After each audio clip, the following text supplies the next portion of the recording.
इस राज्य के ऐतिहासिक मैदान मोरहाबादी के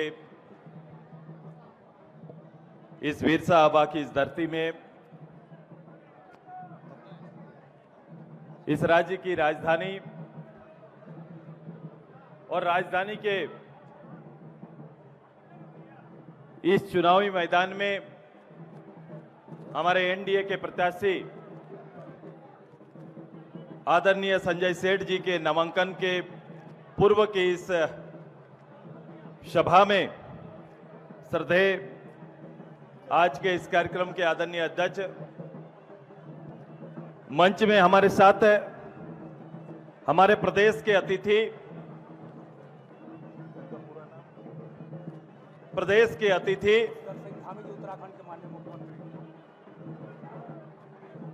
हमारे साथ एक ही दिन इस भारत के मानचित्र में स्थापित होने वाला राज्य उत्तराखंड के आदरणीय मुख्यमंत्री जी पुष्कर सिंह धामी जी का मैं अपने इस राज्य की राजधानी में और इस अवसर पर हार्दिक स्वागत करता हूं, अभिनंदन करता हूं। अजय रांची अभिनंदन इसी तरह से करता है क्या? अभिनंदन के जोरदार ताली लगने चाहिए।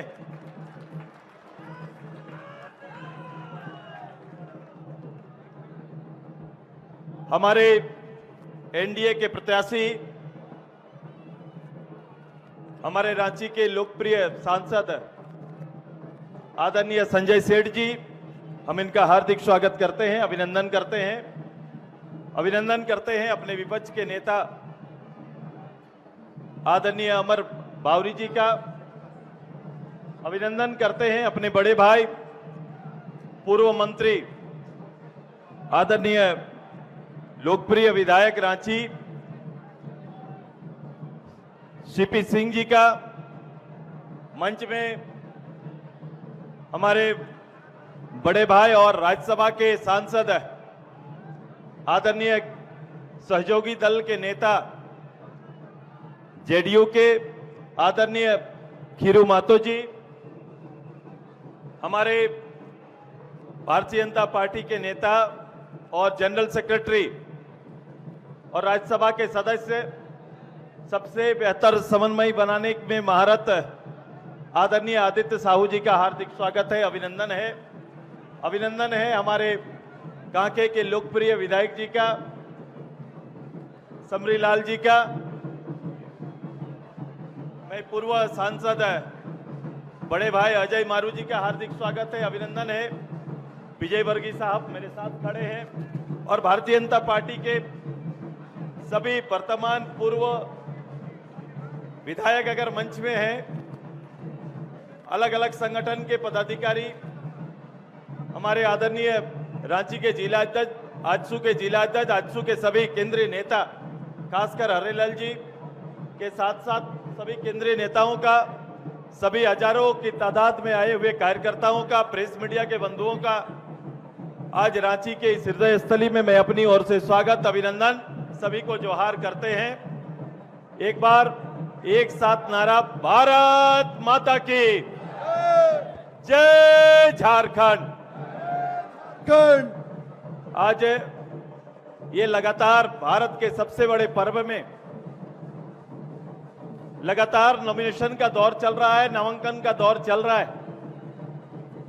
हम सभी लोगों ने एक निश्चय के साथ भारत के आदरणीय प्रधानमंत्री जी के इस प्रदेश के परिप्रेक्ष्य में जो लक्ष्य रखा गया है उसे पूरा करने के लिए एक एक कार्यकर्ता, एक एक पदाधिकारी और एनडीए की पूरी सेना तत्परता से काम कर रही। हम अपने दायित्व को इस प्रदेश के परिप्रेक्ष्य में और देश के परिप्रेक्ष्य में बेहतर समझते हैं और इसका उदाहरण लगातार इस देश में आदरणीय मोदी जी के नेतृत्व में इस देश का नेतृत्व इस एनडीए के द्वारा हो रहा है और कर रहे हैं। आप सभी लोग विदित होंगे कि जो उत्साह उमंग है रांची का, ये बहुत कराता है पूरे प्रदेश के हालात का।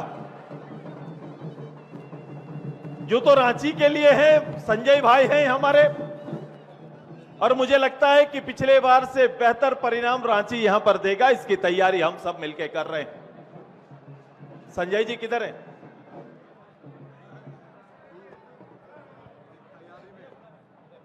एक बेहतर माहौल, वातावरण देने की तैयारी हमारी चल रही है। पिछले बार से मैंने अभी पहले कहा कि बेहतर परिणाम देने की तैयारी है। तैयारी है ना सबको? तैयार हैं सभी लोग? अच्छा, ऐसे संजय भाई दूरदृष्टि इन्हीं की सुन लेते हैं हम लोग कभी कभी। इसको मानक ये प्राप्त है और इनके नाम के साथ बहुत चीज जुड़ा हुआ है, तो ये हमें पता है। और इस राज्य में हमारा दायित्व मोदी जी ने दिया है कि जहां 400 का नारा पूरे देश के लिए है, एनडीए ने तय किया कि पिछले लक्ष्य से हमें आगे जाना है। तो इस लक्ष्य को छूने के लिए इस प्रदेश में पिछले बार 11 फूल और 1 फल था। इस बार हमारी तैयारी 13 फूल और 1 फल लाने का है, और इसकी तैयारी में हम सब लोग लगे हुए हैं। मेरे सामने वाली सरकार या सामने वाला गठबंधन, चूंकि लोगों को 2 ही विचारधारा में जाना है। ये चुनाव मैं हमेशा कह रहा हूं कि देश के प्रधानमंत्री चयन का है। आपके सामने एक तरफ 10 साल से देश की सेवा करने वाले प्रधानमंत्री आपके पास है, लेकिन इस 10 साल में सामने वाला गठबंधन ने अपना नाम तो बदल लिया। पहले यूपीए थे, अब इंडिया गठबंधन बना लिया, लेकिन देश के सामने इतने नेता मिलके देश के सामने, मोदी जी के सामने कौन नेता होगा अभी तक तय नहीं कर पाए हैं। जो दल, जो गठबंधन ये तय नहीं कर पाया, अनिश्चितताओं में भारत के मतदाताओं को बहलाने फुसलाने का काम कर रहा है।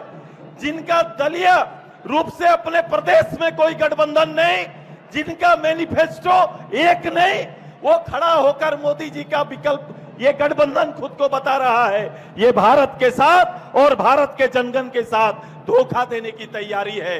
आइए, मैं तो लगातार कह रहा हूं कि बाराती तैयार है, दुल्हा का पता नहीं है।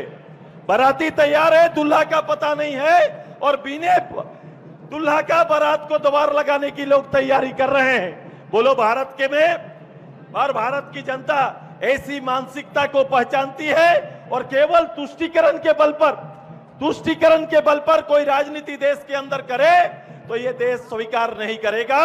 ये देश विश्व में शुमार होना चाहता है, विश्व के पटल पर स्थापित होना चाहता है। विश्व की सबसे बड़ी जनसंख्या इस देश का सेवक के रूप में अपना प्रधानमंत्री मोदी जी को चुनना चाहती है, और विश्व ने ठाना है कि 2047 तक ये देश, भारत, विश्व का सबसे श्रेष्ठ श्रेणी में जाकर खड़ा होगा। सबसे बेहतर देश का नेतृत्व करने वाला आदरणीय मोदी जी के नेतृत्व में यह संभव होगा, और इसकी तैयारी हम सबको करना है। और यह तैयारी कौन करता है? एक छोटा छोटा कार्यकर्ता से बनती है।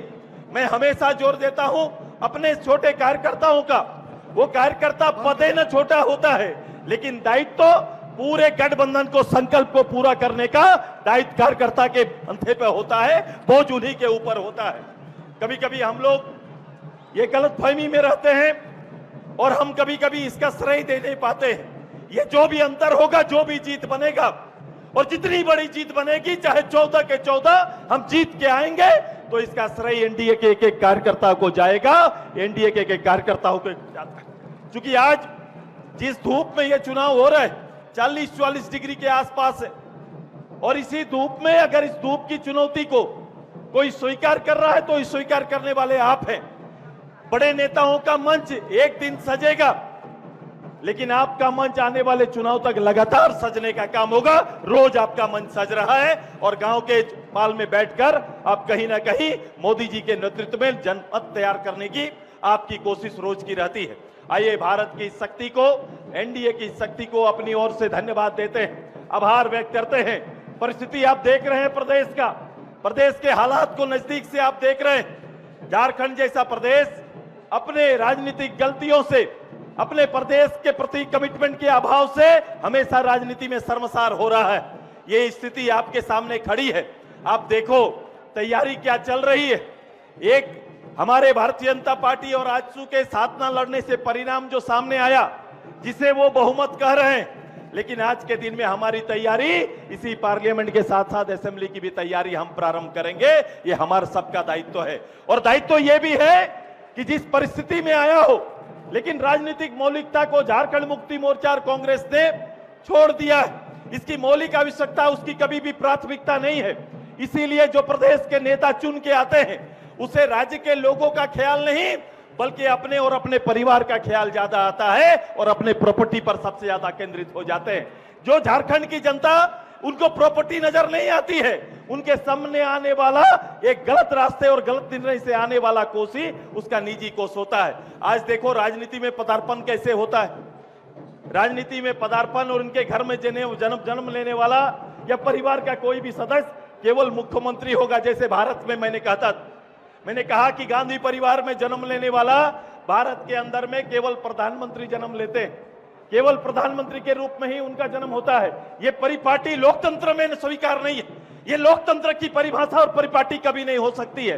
एक अदना नेतृत्व भारत का नेतृत्व करे, अपना जनमत तैयार करे और आगे बढ़े। ये निश्चित रूप से देश ने अभी ठाना है और देश उसी पथ पर आगे बढ़ चुका है। आइए, इस प्रदेश के अंदर में भी एक परिवार से मुक्ति आपको चाहिए। सोचो, आज अभी कुछ ही दिन हुआ है, हमारे एक मुख्यमंत्री के विकल्प के रूप में दूसरे मुख्यमंत्री आए। अब तीसरे मुख्यमंत्री की तैयारी आज से प्रारंभ लोगों ने कर दिया है कि अब तीसरा मुख्यमंत्री आएगा। क्योंकि इनको आदिवासी मुख्यमंत्री चाहिए, काफी आदिवासियत की बात करते हैं।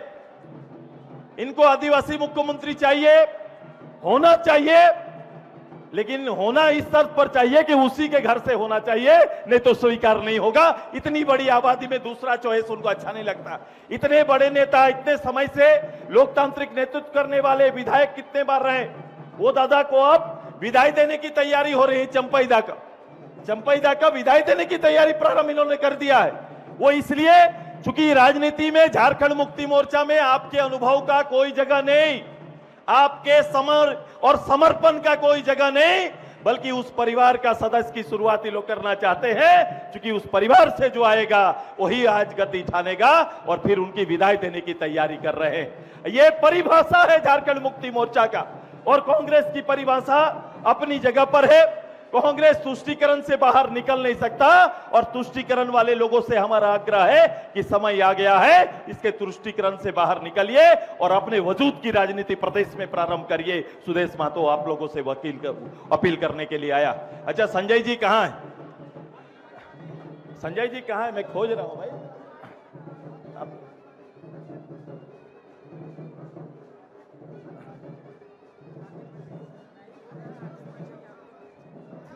भाजपा पार्टियों से अनुरोध है कि आप कृपया बंद करेंगे। अच्छा बताओ, संजय जी का यहां मुकाबला किनसे है?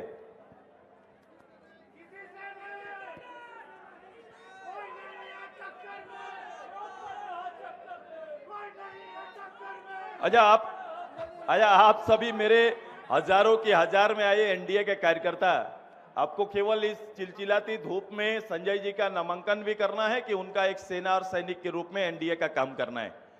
आपको तो है ना, बात करने आए कि नहीं? अभी नीचे निकलेंगे, मुझे आपसे मिलना है। मैं तो आपसे बात करना चाह रहा हूं। रेडी है बात करने के लिए? सब लोग हाथ उठाइए एक साथ। मैं पूछ रहा हूं, यहां पर एनडीए का रांची में मुकाबला किनसे है? किसी से मुकाबला है क्या? मैं वहां भी बोला था, आज भी दोहरा रहा हूं, संजय जी यहां एनडीए का मुकाबला किसी से नहीं। यहां मुकाबला केवल आपको इस प्रकृति के 42 डिग्री तापमान से है, इससे ज्यादा और मुकाबला नहीं है। इसका मुकाबला कर लीजिएगा ना? नहीं नहीं नहीं नहीं नहीं, इसका मुकाबला करिएगा ना? पीछे आवाज मेरी जा रही है कि नहीं? ये 42 डिग्री का मुकाबला करिएगा ना? चूंकि मुकाबला मौसम से है आपका, चूंकि रिकॉर्ड मोड से जीत का तमन्ना आपको है कि नहीं? देखो, मैं धनबाद में बोल के आया, मैं बोला सबसे ज्यादा आप लोग ला सकते हैं, लेकिन ये तो मेरा गांव है, मेरा शहर है, तो ये रिकॉर्ड तो शहर अपने पास रखना चाहेगा। बहुत दिन तक ये रिकॉर्ड किसी और के पास चला गया, मेरे दूसरे साथी हाथ में रखे हैं। रांची का क्या इरादा है?